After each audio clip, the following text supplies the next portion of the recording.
TUC are strongly backing Remain. Is this view shared across Britain's unions? There are certainly good campaigning trade unions that are for leaving the European Union, the RMT, the Bakers Union, etc.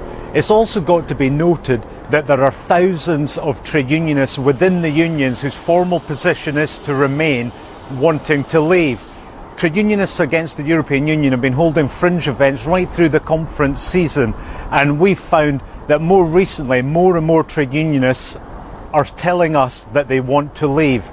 Of course, this should come as no surprise. The EU is decimating living standards right across the European Union. There's a housing crisis, an unemployment crisis, a jobs crisis, and therefore it's no surprise that trade unionists in Britain are now beginning to think we need to leave to improve the society we live in. I think there's actually anxiety amongst those in the trade union movement who want to remain.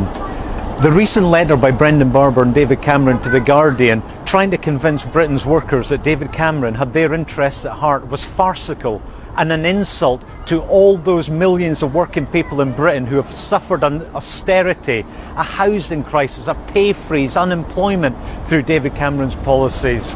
And they're absolutely outraged. But for us, that's a sign that they're panicking, and they've now gone into a Project Fear mindset. And what about trade unions around Europe? Well, we'll be in Paris later this month, and we've had letters and support from right across the European Union. Trade unionists throughout the European Union are not in favour of the neoliberal policies that are being enshrined in the constitutions and treaties and directives, and they've had enough.